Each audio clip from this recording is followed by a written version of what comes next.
وقال الملأ من قوم فرعون أتذر موسى وقومه ليفسدوا في الأرض ويذرك وآلهتك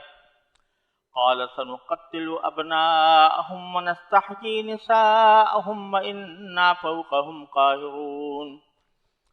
قال موسى لقومه استعينوا بالله واصبروا إن الأرض لله يورثها من يشاء من عباده والعاقبة للمتقين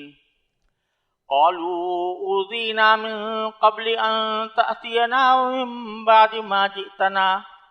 قال عسى ربكم أن يهلك عدوكم ويستخلفكم في الأرض فينظر كيف تعملون ولقد أخذنا آل فرعون بالسنين ونقص من الثمرات لعلهم يذكرون فإذا جاءتهم الحسنة قالوا لنا هذه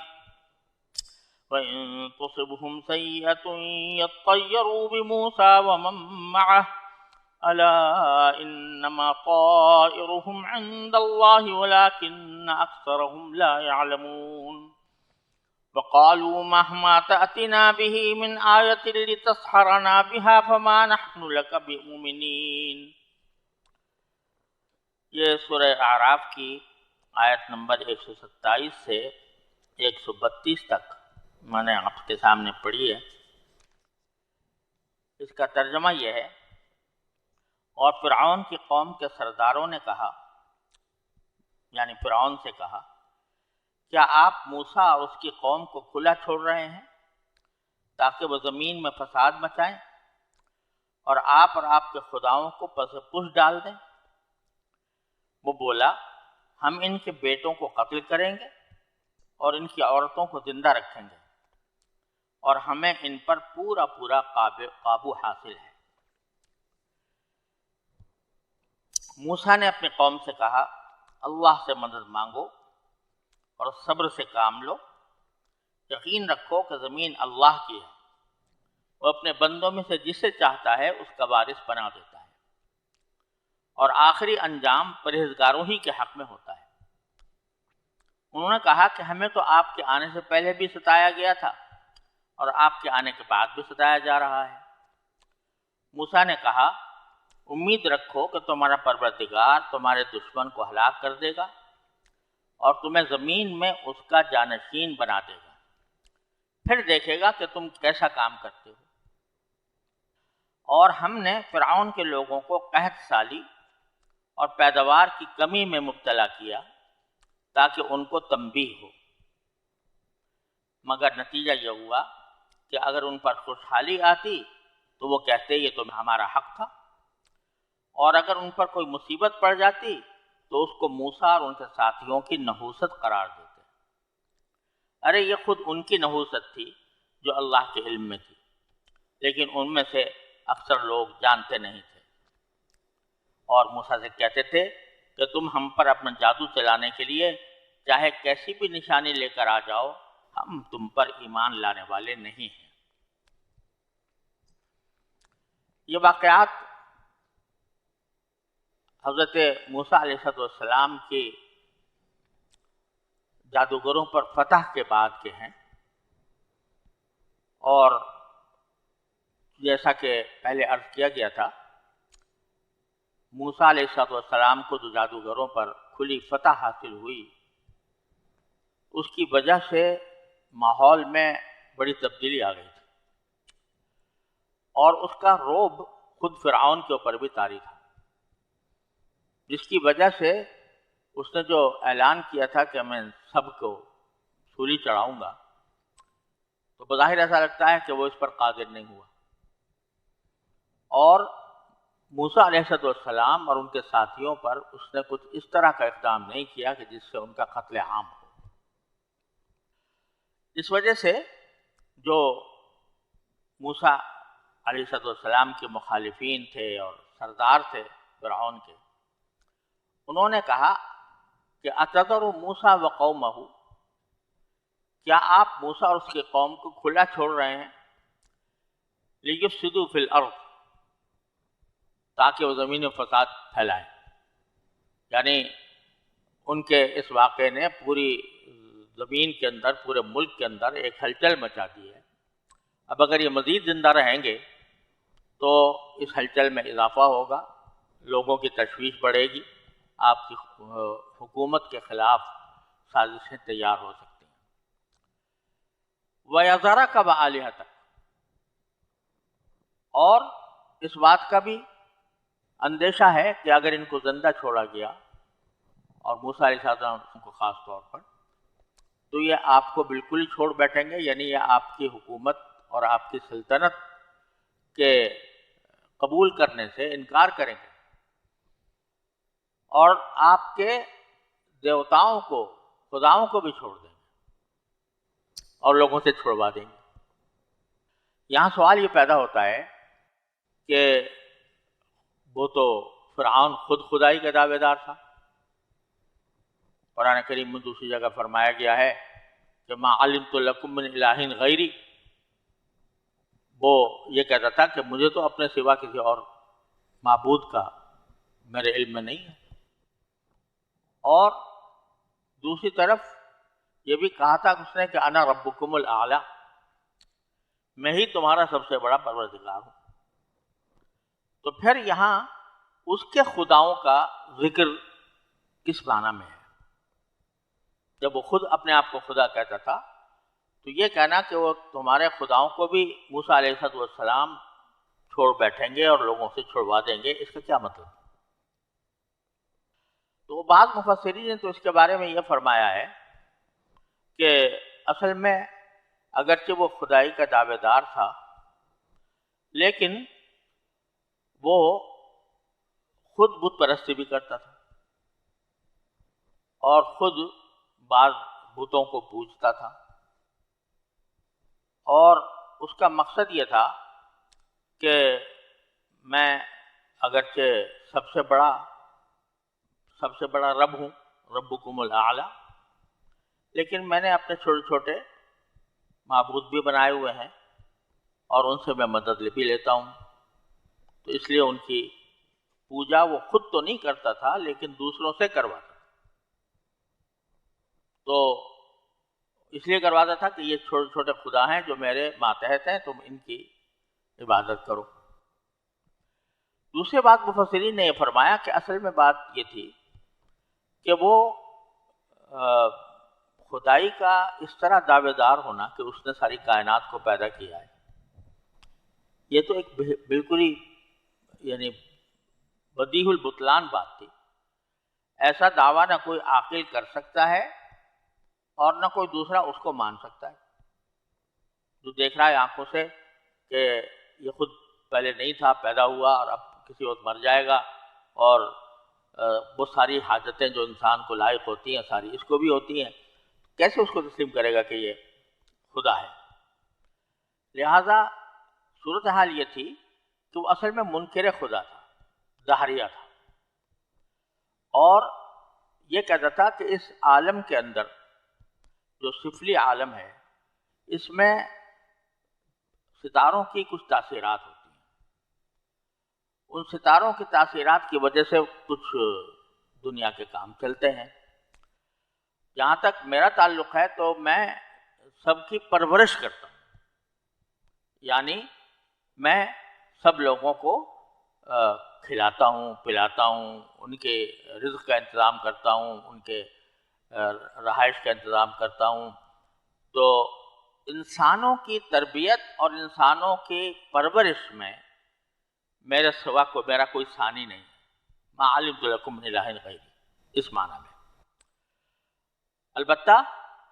عالم سفلی کے اندر کچھ تاثیرات ہیں جو ستاروں کے اندر ہوتی ہیں،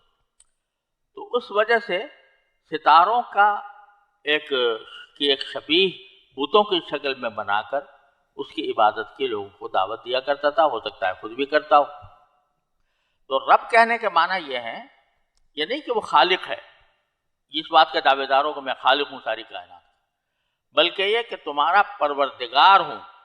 یعنی تمہیں پیدا میں نے کیا، تمہاری پیدا کے بعد تمہاری پرورش میں نے کی، اس کے لیے تمہاری زندگی کا سارے اسباب میں مہیا کرتا ہوں۔ اس لحاظ سے وہ اپنے آپ کو خدا بھی کہتا تھا، اور ساتھ ساتھ کواکب کی یعنی ستاروں کے جو شبیہیں ہوتی تھیں ان کے اوپر وہ خود بھی ایمان رکھتا تھا۔ ایمان کا معنی یہ کہ کسی خالق نے نہیں یہ پیدا کیے، بلکہ خود بخود ان کے اندر تاثیر پیدا ہو گئی ہے، اور اس واسطے ان کی عبادت کرنے میں کوئی حرج نہیں، اس لیے وہ اس کا الہ تک کہا گیا کہ اس کے خداؤں کو۔ تو جب یہ انہوں نے اعتراض کیا سرداروں نے، تو فرعون نے کہا کہ ایسا میں ہم سنقتل ابناءہم ونستحیی نساءہم، تمہیں جو اندیشہ ہے کہ یہ قوم غالب آ جائے گی اور میری سلطنت کو تباہ کر دے گی، تو ہم اس کا علاج یہ کریں گے کہ جتنے بھی ان کے بنی اسرائیل کے یا ان کے حامیوں کے بچے ہوں گے، مذکر بچے، ان سب کو تو قتل کر دیں گے۔ ایک قتل کا سلسلہ تو پہلے سے جاری تھا موسیٰ علیہ السلام کے آنے سے پہلے ہی، اور اب اس کو مزید برقرار رکھ کر اس میں اور وسعت پیدا کریں گے کہ ان کے سارے بچوں کو قتل کریں گے، اور عورتوں کو زندہ رکھیں گے تاکہ ان کو اپنی غلامی میں رکھا جائے، ان کا کنیز بنا کر ان سے خدمت لی جائے۔ جب سارے کے سارے ان کی مذکر اولاد ختم ہو جائے گی اور صرف مؤنث باقی رہ جائیں گے، تو پھر کوئی خطرہ ان سے یہ باقی نہیں رہے گا کہ یہ ہمارے اوپر حملہ کر کے اور ہماری سلطنت کو تباہ و برباد کریں۔ اور یہ جو میں کہہ رہا ہوں کہ میں ان کے سارے بیٹوں کو قتل کروں گا، تو یہ کوئی ایسی بات نہیں ہے جو میرے بس سے باہر ہو۔ وَإِنَّا فَوْقَهُمْ قَاهِرُونَ، ہم ان کے اوپر پوری طرح قابو رکھتے ہیں، لہذا یہ کوئی اتنا بڑا مشکل نہیں ہے مسئلہ، بلکہ ہم یہ سارے کام کریں گے، اس کے نتیجے میں ان کو سر چڑھنے کا موقع نہیں ملے گا۔ اب یہ ساری گفتگو جو انہوں نے اپنے سرداروں کے ساتھ کی تھی، وہ پہنچ گئی حضرت موسیٰ علیہ السلام کو بھی اور ان کی قوم کو بھی کہ فرعون نے یہ ارادہ کیا ہے۔ یہاں ایک بات اور بھی قابل ذکر ہے کہ یہاں یہ تو کہہ رہا ہے کہ ان کے بیٹوں کو قتل کروں گا، لیکن موسیٰ علیہ السلام کے قتل کرنے کا ذکر نہیں کرتا کہ میں موسیٰ علیہ السلام کو قتل کروں گا۔ وجہ یہ ہے کہ اللہ تعالیٰ نے موسیٰ علیہ السلام کی ایسی ہیبت اس کے اوپر مسلط کر دی تھی کہ ان کو چھیڑنا اس کو بالکل اپنے لیے مشکل معلوم ہوتا تھا۔ حضرت سعید بن جبیر رحمۃ اللہ تو یہ فرماتے ہیں کہ اس کا حال یہ ہو گیا تھا کہ موسیٰ علیہ السلام کو دیکھ لیتا تو پیشاب خطا ہو جاتا تھا، لہٰذا اس کے اوپر ہیبت ایسی سوار تھی کہ اس نے اور بیٹوں کو تو قتل کرنے کا کہا، موسیٰ علیہ السلام کو قتل کرنے کا نہیں کہا۔ اب جب یہ گفتگو پہنچی ہے موسیٰ علیہ السلام اور ان کے ساتھیوں کو، تو ظاہر ہے ایک طبی طور پر ایک تشویش لاحق ہوتی ہے۔ تو موسیٰ علیہ السلام نے اپنی قوم کی تشویش کو سمجھتے ہوئے اپنی قوم سے کہا، استعینوا باللہ واصبروا، یہ ایک مصیبت تو آ رہی ہے تمہارے اوپر، بے شک تمہارے بیٹوں کو ذبح کیا جائے گا اور تمہاری عورتوں کو زندہ رکھا جائے گا، لیکن جب تک یہ ہے مصیبت تو اس میں دو کام، ایک اللہ کی مدد مانگو، استعینوا باللہ، اور دوسرا یہ کہ صبر سے کام لو۔ تو یہ دو باتیں ہیں جن کے ذریعے تم اس سازش کا مقابلہ کر سکتے ہو۔ بتایا گیا کہ جب بھی کوئی مصیبت انسان کو درپیش ہو، کوئی مشکل درپیش ہو، تو یہی دو کام ہیں جو انسان کے کرنے کے، ایک یہ کہ وہ اللہ کی طرف رجوع کرے، اللہ تعالیٰ سے مدد مانگے اور مصیبت کو دور کرنے کی دعا کرے، اور دوسرا ہے کہ خود صبر سے کام لے، یعنی یہ سوچے کہ بھئی یہ ایک تقدیر کا ایک فیصلہ ہے جو ہو رہا ہے، اللہ تبارک و تعالیٰ کی مشیت سے ہو رہا ہے، تو مجھے اس پر کوئی اعتراض نہیں ہے، اس پر کوئی شکوہ نہیں۔ یہ صبر، عزیمت کا صبر، یہ دو کام ہیں جو انسان کو کرنے چاہیے ہر اس مصیبت پر جو اس کو پریشان کر رہی ہے۔ تو یہ دو نسخے تو یہ بتائے۔ پھر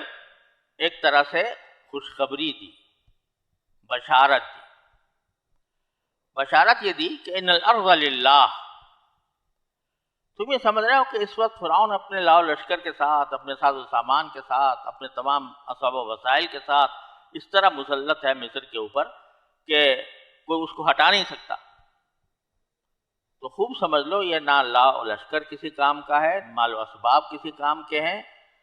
زمین تو اللہ کی ہے، ملکیت اللہ تبارک و تعالیٰ کی ہے۔ تو یورثھا من یشاء من عبادہ، وہ اس کا مالک بنا دیتا ہے یا وارث بنا دیتا ہے اپنے بندوں میں سے جس کو چاہتا ہے۔ تو مطلب یہ کہ یہ جو میں تم سے کہہ رہا ہوں کہ بھائی تم صبر سے کام لو اور اللہ کی مدد طلب کرو، تو یہ کوئی ایسی بات نہیں ہے کہ جو انہونی ہو، بلکہ اللہ تبارک و تعالیٰ نے ہی اپنے حکمت بالغہ سے جس کسی کو کوئی حکومت دی ہے وہ اس نے اپنے حکمت اور مشیت کے تحت دی۔ اب اللہ تعالیٰ کی حکمت ہے اور اس کی مشیت ہے کہ وہ اس فرعون کے ظلم و ستم کا خاتمہ کرنا چاہتا ہے، لیکن اس کے لیے تھوڑی تمہیں قربانی دینی ہے۔ اس قربانی کے لیے تم تیار رہو۔ زمین اللہ کی ہے، کوئی بڑے سے بڑا حکمران بھی اپنی ملکیت کا دعویٰ نہیں کر سکتا، اور اگر کرے گا تو بے وقوف ہوگا، کیونکہ اللہ کی زمین ہے، جس کو چاہتا ہے وہ اپنے بندوں میں سے اس کا وارث بنا دیتا ہے۔ والعاقبۃ للمتقین، اور جب حق و باطل کی لڑائی ہو رہی ہو اور اللہ کے ماننے والے اور اللہ کو اعوذ باللہ جھٹلانے والے یہ آپس میں مد مقابل ہوں، تو انجام کار فتح متقین کی ہوتی ہے، جو اللہ تعالیٰ سے ڈرنے والے ہیں۔ تو اسی تو پہلے سے ایک طرح سے بشارت دے دی کہ یہ جو کچھ تکلیفیں پہنچ رہی ہیں یہ عارضی ہیں۔ قالوا اوذینا من قبل ان تأتینا من بعد ما جئتنا، بنی اسرائیل جو قوم تھی موسیٰ علیہ السلام کی، اس نے کہا کہ ہمارے ساتھ تو معاملہ یہ ہو رہا ہے کہ ہمیں آپ کے آنے سے پہلے بھی ستایا گیا تھا اور آپ کے آنے کے بعد بھی ستایا جا رہا ہے۔ مطلب یہ ہے کہ جب ہمیں پہلے ستایا گیا تھا تو ہم اس امید میں بیٹھے تھے کہ کوئی پیغمبر آئے گا تو ہمیں اس مصیبت سے نجات دلا دے گا، لیکن آپ کے آنے کے بعد بھی یہ سلسلہ جاری ہے، لہذا ہم پریشان ہیں۔ اس کو شکایت بھی کہہ سکتے ہیں کہ شکایت کی ہو موسیٰ علیہ السلام سے، لیکن اگر اس کو شکایت پر محمول نہ کیا جائے تو ایک واقعے کا بیان بھی ہو سکتا ہے کہ انہوں نے یہ کہا کہ آپ کے آنے سے پہلے ہمیں امید تھی کہ پیغمبر آئیں گے تو ہمیں اس مصیبت سے نجات دلا دیں گے، لیکن آپ کے آنے کے بعد بھی یہ سلسلہ جاری ہے، تو اس سے ہمیں تشویش ہے، پریشانی ہے۔ تو حضرت موسیٰ علیہ السلام نے جواب میں ان کو ڈانٹا نہیں۔ اگر یہ محض شکایت ہوتی، ایک گستاخانہ شکایت ہوتی، تو حضرت موسیٰ علیہ السلام کو سخت جواب دیتے، لیکن ظاہر یہ ہے کہ یہ شکایت کا انداز نہیں تھا، ایک واقعے کا بیان تھا، لہٰذا موسیٰ علیہ السلام نے کوئی سختی کا جملہ نہیں فرمایا،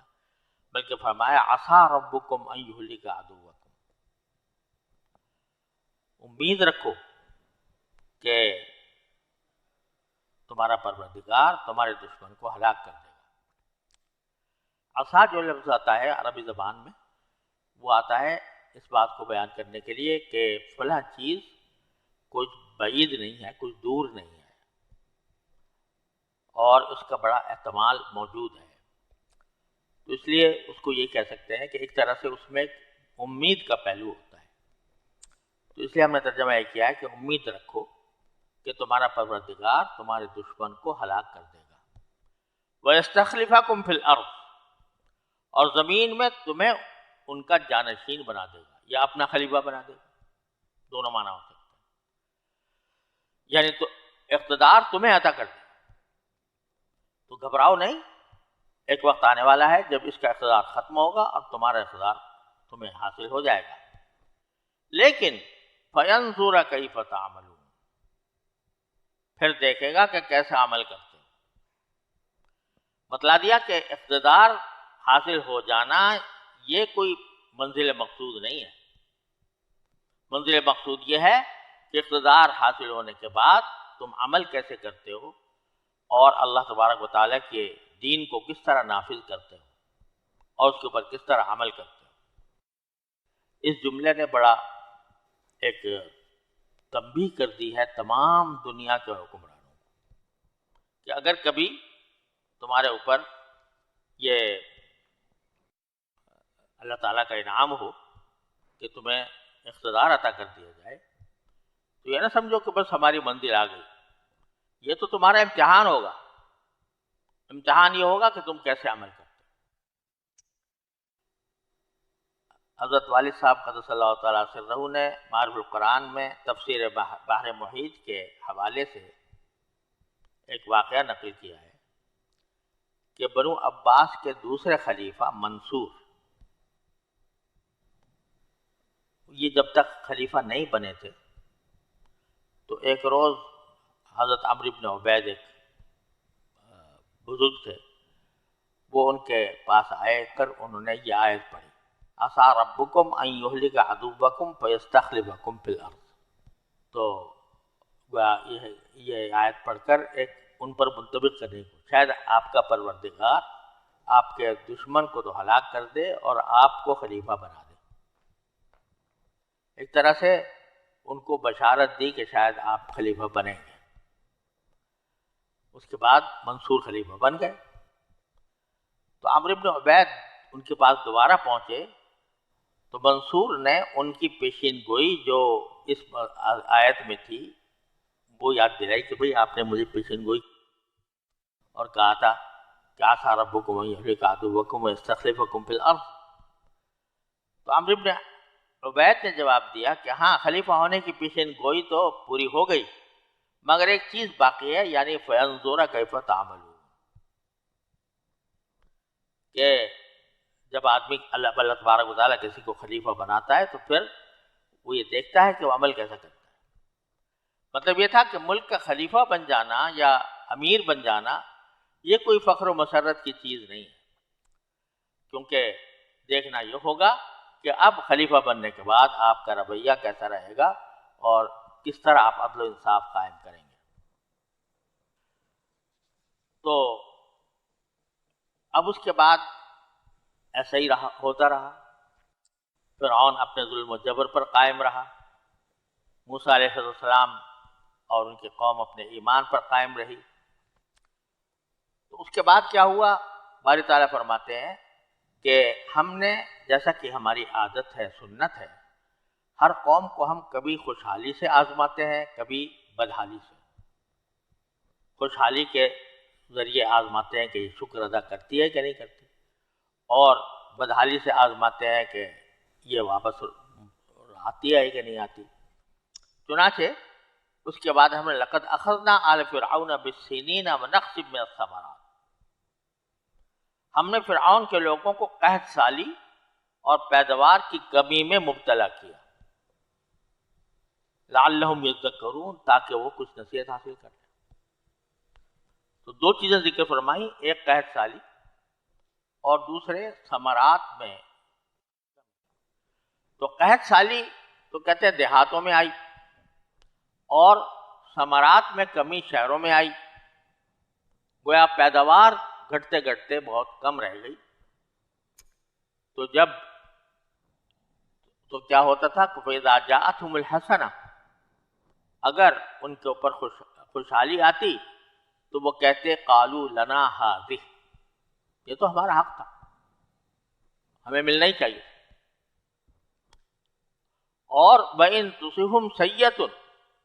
اور اگر کوئی مصیبت پڑ جاتی تو کہتے کہ یطیروا بموسیٰ ومن معہ تو وہ موسیٰ علیہ السلام اور ان کے ساتھیوں کی نحوست قرار دیتے. یہ تطیر کا جو لفظ آیا ہے اور اسی طرح آگے الا انما طائرهم طائر کے لفظ معنی تو پرندے کے ہوتے ہیں لیکن قدیم زمانے سے جو پرندے کو شگون کے طور پر استعمال کیا جاتا تھا. پرندہ اگر دائیں طرف سے مڑ گیا اچھا شگون ہے، اپنی طرف سے مڑ گیا، برا شگون ہے وغیرہ، تو پھر یہ لفظ مطلق شگون کے لیے یا نحوست کے لیے استعمال ہو جائے گا۔ یہاں پر ایسا ہی ہے کہ وہ کہتے ہیں وہ موسیٰ اور ان کے ساتھیوں کی نحوست قرار دیتے تھے۔ باری تعالیٰ فرماتے ہیں الا انما طائرهم عند اللہ، ارے یہ تو خود ان کی نحوست تھی جو اللہ کے علم میں تھی۔ یہ کسی موسیٰ علیہ السلام کی، ان کی قوم کی نہیں، بلکہ ان کی بدعمالیوں کی نحوست تھی، ان کے کفر کی نحوست تھی، جس کی وجہ سے یہ مصیبتیں آ رہی تھیں۔ وَلَٰكِنَّ أَكْثَرَهُمْ لَا يَعْلَمُونَ، لیکن ان میں سے اکثر لوگ جانتے نہیں تھے۔ اور نتیجہ یہ کہ ساری خوشحالی بدحالی سب کا سامنا کرنے کے بعد بھی ان کا کہنا یہ تھا وَقَالُوا مَهْمَا تَأْتِنَا بِهِ مِنْ آیَةٍ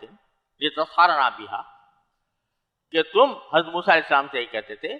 کہ تم اب ہم پر اپنا جادو چلانے کے لیے چاہے کیسی بھی نشانی لے کر آ جاؤ، فَمَا نَحْنُ لَكَ بِمُؤْمِنِينَ، ہم تم پر ایمان لانے والے نہیں ہیں۔ تو اللہ تعالیٰ نے بتایا کہ ایک دم سے ہم نے ان کی سلطنت کو ختم نہیں کیا، بلکہ ہم نے ان کو مختلف طریقوں سے نصیحت دلانے کی کوشش کی، لیکن یہ صاف صاف کہہ گئے کہ ہم کسی بھی نشانی پر ایمان لانے والے نہیں ہیں۔ تو اس کے بعد ان کے ساتھ جو معاملہ ہوا وہ انشاءاللہ اگلی آیات میں ہے۔